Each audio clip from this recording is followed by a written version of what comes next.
Salams and welcome to my series on solutions for the problems facing South Africa. We went through load shedding, business, and all the other solutions. Today we are busy with the post-it note principle. In this principle, this is solution number 10.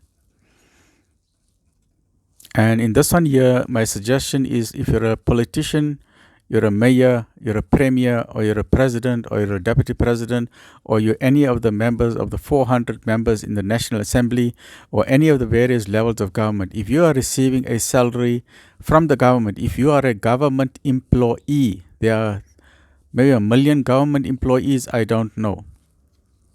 Many of them have the GEMS medical aid.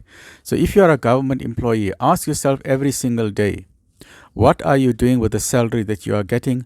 How are you making South Africa a better place with the salary that you are getting? You see, if I'm a businessman, what I do with my business is if my business succeeds or fails, I'm going to suffer the loss or I'm going to gain the rewards. But as a member of the government, you are getting my salary. You are getting the salary from the people of this hard-working land. People, they earn 10,000 rand, but 2,000 up to 4,000 goes to you, the government people. That's from our taxes. Our taxes are one of the highest in the world. 18% to 45% of my salary and your salary is going to the government. So I'm speaking to all the government people, all the 1 million people who are getting salary from the government, whether you're in the post office or the police or the hospitals or the teachers or the mayors or the premiers, whoever you are, or the ward election official, right up to the 400 members in the National Assembly. Please ask yourself the single question, what are you doing with the salary that you're getting every month? Are you contributing back to South Africa? Are you making South Africa a better place? Because we are the hardworking, we are the customers. You are the business. You need to satisfy the customer. So I'm going to give you a suggestion as to, because we all make mistakes. We all have chains around our brains. You know, who is putting chain around your brain? Who is telling you, no, that is not my job, or someone else must do it? The minute you start to shift responsibility, the minute you start blaming apartheid, then we have not grown, we are not mature. So we need to be mature South Africans. We must stop blaming apartheid. We must remove the chain around our brain. If something goes wrong, if the pothole is not there, if there's load shedding, let's stop pointing fingers at everyone. We must be mature adults. We must say, I was at fault. Say it was my fault. I apologize and I will fix it up. And then make sure you fix it up. But don't hide. Don't put our chain in our brain. So I'll give you a suggestion as to how we can be better human beings, how we can be better politicians. The first thing, you need to keep notes, and this lesson applies not only to politicians, but it applies to you. If you're studying in your exam, if you're running a business, or even if you want to lose weight, I'm going to give you an idea, a fabulous idea how to lose weight or how to achieve your goals in life, whether your career, whether you're sitting at home, whether you're a grandparent, a mother, a father, a child, whoever you are. I'm going to give you some fabulous suggestions on how to use our brain. Because no one taught me how to use the brain in school. You know, I don't know about you. Maybe your school taught you how to use the brain. So I'm going to share with you ideas on how to use the brain. And while I'm with this board here, let me just take this thing out. As what I mentioned, the main reason I'm doing all this program on solutions for South Africa, because I'm a medical doctor. I got 4 degrees in science and medicine, but I'm a victim of home invasion. I got spinal disability. I don't know why that guy shot me. I don't know why. My life is on a standstill. I'm sitting in bed for the past 10 years, 20 hours a day. I can't work. I can't get a job. I've applied for a job. They say, thank you, we'll let you know. So people who are disabled, people in wheelchairs, have a very rough life to contend to. The wheelchair ramps are not working. Sometimes the lifts are not working. If you go into a building, sometimes there's no disability toilets. So because of that, I've decided to do this series to find solutions for us as South Africans, not only for the disabled people. Elderly people also got problems. I think every shopping park, my suggestion is as follows. I'm just getting a bit distracted. My suggestion is that every shopping center in South Africa and everywhere in the world, please look after the disabled people, the elderly people, and the pregnant mothers. I think we must have 5 disability parking bays. So disabled people can park there, people in wheelchairs, on crutches, even pregnant mothers. If you are pregnant, if you've got pregnancy, then you are allowed to park in that disability park. You must call it a family parking bay. That means mothers with 2 or 3-year-old children, you don't want to run across the whole parking lot, so you can park there in front. Okay, but that's just a suggestion. We all go through difficulty in life, and my daughter gave me a fabulous quotation recently, and she said, when you are in difficulty, and let's face it, you have been in difficulty, right? I have been in difficulty. The spinal disability is not the only difficulty we are going through. Maybe you've lost your business, you've lost your job, you got a health problem, maybe you got cancer, maybe you got fibromyalgia, maybe you got diabetes or heart attack. So we all go through problems, and sometimes people that we trust put us into those problems. So my daughter gave me a very fabulous quotation, which I'd like to share with you, and then I'll get back to our topic. And this quotation makes like this: when you are in difficulty, don't forget three categories of people. Don't forget the people who left you when you were in difficulty.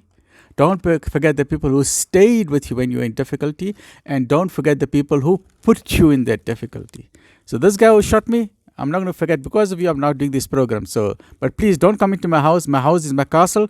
Don't go into people's houses. We as South Africans, we don't go into one another's houses. We don't steal one another's houses. We don't steal one another's shops. We don't steal one another's farms. This is South Africa. We are beautiful people. We are all struggling. The black man is struggling, the white man is struggling, the Indian is struggling, the colored is struggling, the Malay is struggling, the Khoisan is struggling, everybody is struggling. We are all trying to make this a better place. So please stop all this crime. It's not right.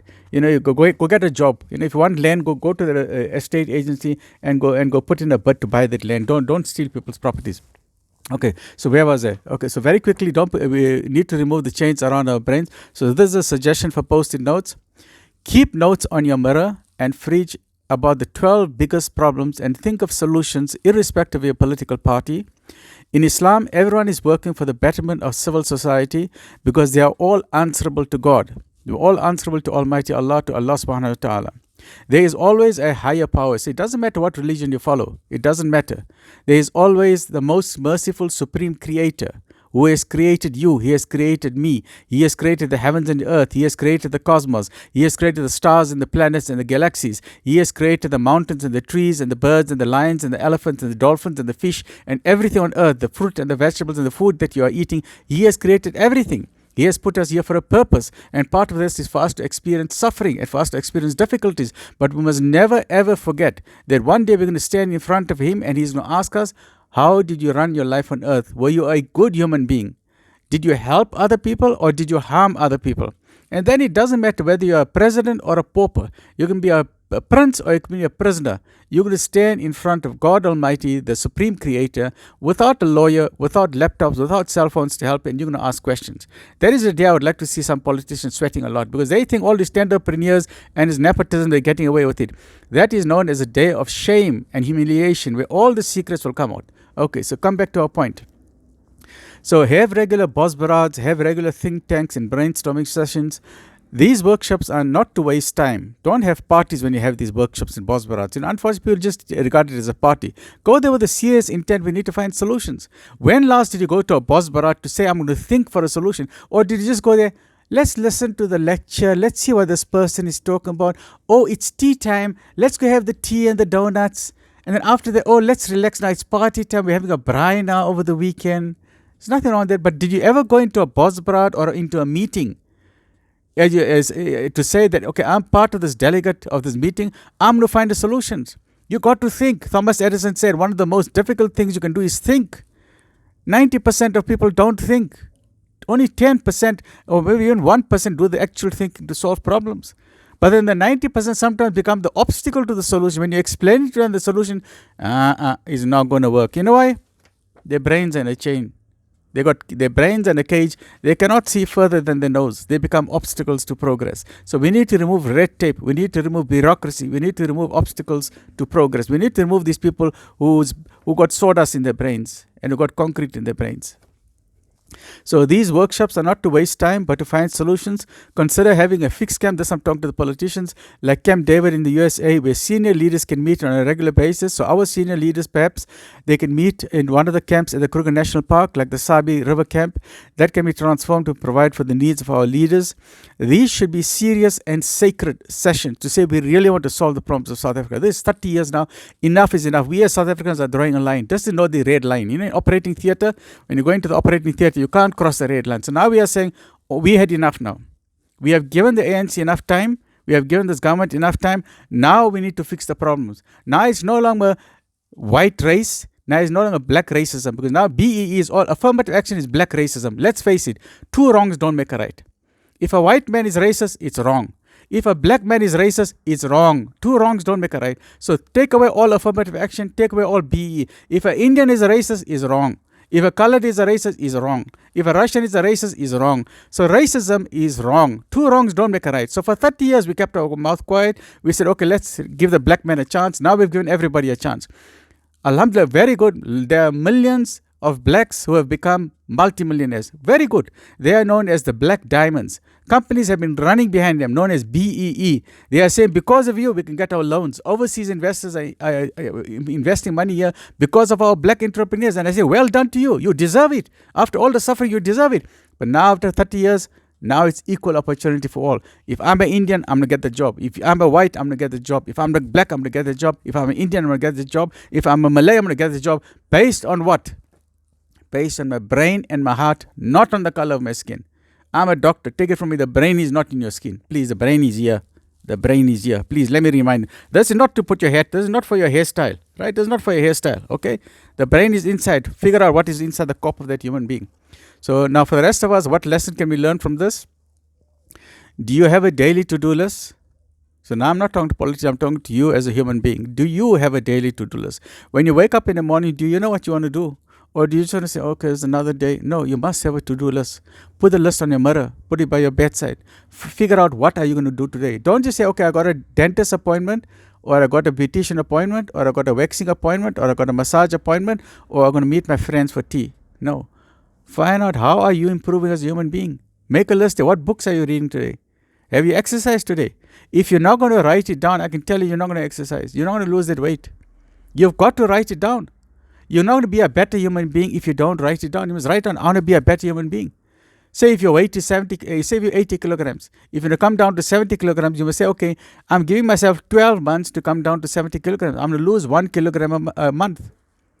It'll take me 1 year, but I'm going to lose 1 kilogram a month. Give yourself time. But if you're not going to write it down, I can tell you now, guaranteed you're not going to lose weight. If you don't write it down and put it on your mirror, if you're studying for your exams, if you don't write it down and put it in front of you when you're brushing your teeth, look on the mirror, remind yourself of the goals. I must do this, I'm going to study physiology, I'm study anatomy, I'm study botany, I'm study accounting, I'm study law. So you write it down, and then you must know how many books must finish today, how much work you need to study.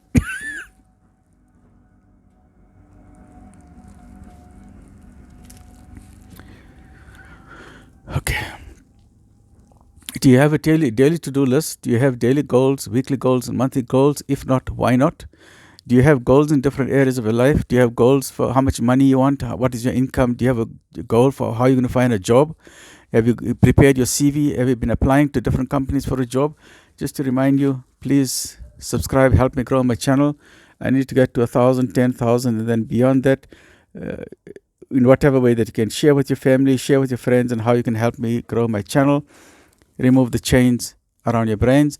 Okay, so there are different parts. You have goals for different parts of your life. Divide your life into, think of your life as a cake. One part of your life is about income. One part is about losing weight. One part is about your career. One part is about studying. One part is about spirituality. One part is about seeking knowledge. So how many books have you read this month? If you haven't written it down, you're not going to read any books. And let me ask you this question on a spiritual side. Okay, on the religious side, I don't use the word religious, but spiritual side. We are made up of 4 categories: mind, body, soul, and heart. Okay, mind, the intellect, the body, the physical side, mind, body, soul, your spiritual side, and your heart. What kind of a heart have you got? The soul is transcendental. It means you cannot test it. You cannot find it with an X-ray machine. You cannot find the soul with an MRI. The soul exists is an absolute guarantee, but it is in the transcendental dimension. You cannot touch it. You cannot feel it. But you know it's there. In the same way that you know a creator is there. You cannot see the creator, but you know the creator is there. This is transcendental. It is part of our genetic makeup and part of our DNA. So we're made up of 4 things, and you have goals in every area of your life. So finally, how much of your scripture have you read? Have you read the Gita today? Have you read the Bible? Have you read the Quran? Or whatever religion you're following. Are we just Muslim by name? We're just, I'm a Muslim, but do you know Islam? Do you know the Prophet Muhammad, peace be upon him? If you're a Christian, are you just Christian by name? Do you know what are the 10 commandments? Do you know one of the commandments in the Bible which I love, and what? Thou shalt not steal. I find it very sad. We're a Christian country. 90% of people in this country are Christians.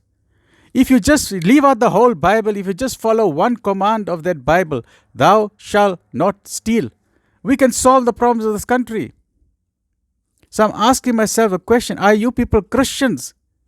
Or are you just Christian by name? Are you a Muslim? Or are you just a Muslim by name?